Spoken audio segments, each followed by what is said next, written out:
Sir, काल दिल्ली येथील आंदोलनात विद्यार्थ्यांवर लाठीचार्ज करण्यात आला. ज्या पद्धतीनं सरकार हे सगळं आंदोलन दडपण्याचा प्रयत्न करतोय, काय वाटतं आपल्याला की सरकारची भूमिका काय?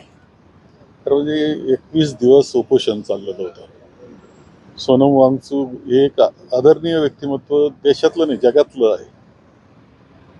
आणि 21 दिवसामध्ये काही संवाद साधण्याचा प्रयत्न केला का? आपल्याला सगळ्यांच्या लक्षात येतं की यामध्ये सरकार संवाद सुद्धा साधत नाही. किंवा काय प्रश्न आहे तुमचे विचारण्याची सुद्धा इच्छा त्यांची नाही आहे. आणि त्यानंतर मात्र ज्यावेळेस सगळा उद्रेक होतो त्यावेळेस ते मोडून काढण्याचा प्रयत्न होतो आहे. हे अत्यंत दुर्दैव. लोकशाहीच्या दृष्टीने जर विचार केला तर खरं हे उपोषण जे होतं तो जो आवाज आहे तो या भारतीय जनतेचा आवाज आहे, त्या विद्यार्थ्यांचा, युवकांचा आवाज आहे, त्यांचे कुटुंबीय ज्यांनी परीक्षेकरता तयारी केली होती आणि अचानक परीक्षा पेपर फुटीना रद्द होते. काय काय काय त्रास, अनेक कुटुंब इतक्या हलाखीतून हे सगळं जीवन काढत असतात. त्या कुटुंबाचा आवाज ते होते.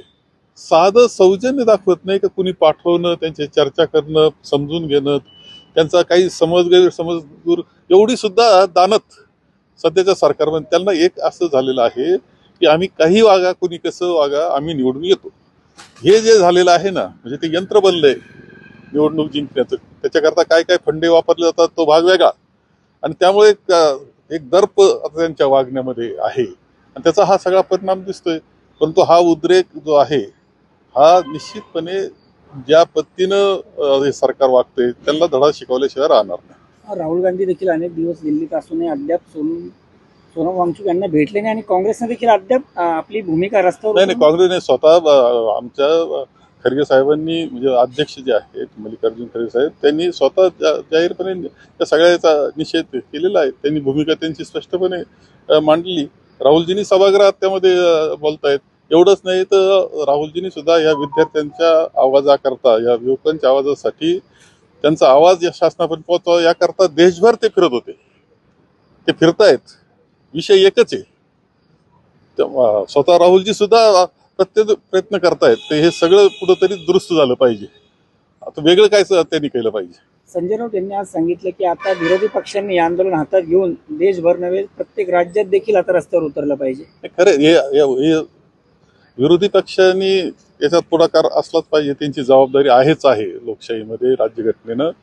परंतु त्याबरोबर जनतेनं सुद्धा आता जागृत होऊन हा देश दुरुस्त, लोकशाही वाचवण्याचं काम करावं लागणार. देशात जे सगळी मोडतोड झालेली आहे, अनागुंदी वाढलेली आहे, ते दुरुस्त करण्याची जबाबदारी सुद्धा जनतेची सुद्धा आहे. जनतेनं मागे राहावा, कुणीतरी दुसऱ्यानं करावं असं नाही होऊ शकत.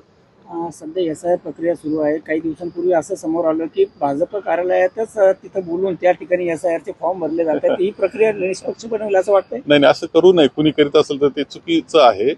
हे जे BLO असतात ते घरोघर जातात. त्यांनी काही झालं तर 3 वेळेस, नाही कुणी सापडलं 3 वेळेस त्यांनी गेलं पाहिजे.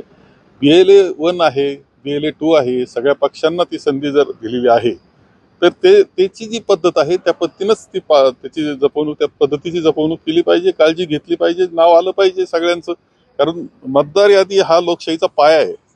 तिथून लोकशाहीची सुरुवात होत असते. ते काळजीपूर्वक झालं पाहिजे, याचा प्रयत्न सगळ्यांनी केला पाहिजे. त्याच्यामध्ये काहीतरी आता चुकीचं काही कोणी वागू नये एवढी अपेक्षा आहे. शेवटचा प्रश्न, अहिल्यानगर जिल्हा बँकेची निवडणूक पुन्हा एकदा आता समोर येते. राम शिंदे सध्या विरोधी पक्षातील जेवढे नेते आहेत त्यांची भेटीगाठी घेतात. कुठेतरी थोरात विखे यांच्या संघर्ष असलेल्या या बँकेवर आता राम शिंदेच्या एंट्रीमुळे संघर्ष, असा संघर्ष नव्हता. तुम्हाला खरं सांगतो की बँक अशी एक पक्षाच्या विरहित पद्धतीनं चाललेली आहे. दुर्दैवानं काही वेळेस मध्ये काही लोक असे येऊन गेले ज्याच्यातून अडचणी निर्माण झाल्या. हे जरी खरं, मी कायम जवळजवळ 4 निवडणुका तरी त्या निवडणुकीचा म्हणजे मी पुढं आलो आणि त्या सगळ्यांना एकत्र आणलं, पक्षाच्या विरहित आणलं, वाद मिटवले, त्यांना एकत्र आणून पूर्ण पॅनल तयार केला, पॅनल निवडून आणला किंवा बिनविरोध झाले. फक्त अनुभव माझा थोडासा कटू असा आहे की नंतर मात्र सगळे पॅनल म्हणून निवडून आल्यानंतर सुद्धा जे एकत्र पद्धतीने काम केलं पाहिजे तो प्रत्येक जण पुन्हा स्वतंत्र होत असतो आणि आपल्या आपल्या मनमानी करत असतो. त्यामुळे माझा फार कटू अनुभव त्या विषयामध्ये आहे. त्यामुळे थोडंसं मी आता म्हणतोय की चला पाहू आता काय होतंय आणि कशा पद्धतीनं पुढे जायचं. ती बँक वाचली पाहिजे. ती खरं म्हणजे या संपूर्णपणे नवजीवन शेतकऱ्यांना देणारी अशी बँक आहे ती, संजीवनी आमची सगळ्यांची. जवळ शेतकरी कारखानदार असेल, दूध व्यवसाय असेल, सगळ्याला ताकद द्यायचं काम ती करत असते. तिचं महत्व अनन्यसाधारण आहे. फक्त आता अलीकडच्या कालखंडामध्ये ज्या प्रकारे ते सगळे संचालक तिथे निवडून गेले किंवा बिनविरोध गेल्यानंतर जसे वागतायत आणि त्याच्यातून जो गोंधळाचं वातावरण निर्माण झालेलं आहे ते दुरुस्त व्हावं एवढी अपेक्षा माझी आहे. अनेक नवीन संचालक यावेळेस त्या निवडणूक प्रक्रियेत येत आहेत. राम शिंदे देखील फिरतायत. काय निवडणूक राजकारण विरहित होईल का पक्षीय? नाही, याच्यात थोडंसं राजकारण विरहित असलीच पाहिजे. सहकार आहे, त्या माझं काही शंका नाही, पण हेतू मात्र चांगला असला पाहिजे. एवढीच अपेक्षा की ती बँक चालली पाहिजे, चांगली चालली पाहिजे, ती बुडाली नाही पाहिजे. एवढीच अपेक्षा साहजिकपणे मी करतो आहे आणि मी कायम त्याच्यात त्या निवडणुकीमध्ये पुढाकार घेतला. यावेळेस थोडंसं मी पाहतोय की कसं काय चाललंय. आता बरीच नेते मंडळी आहेत अनेशा जिल्ह्यामध्ये, काय काय कोण कोण करते याचं थोडंसं लक्ष ठेवून आहे मी. बाकी काय करणार.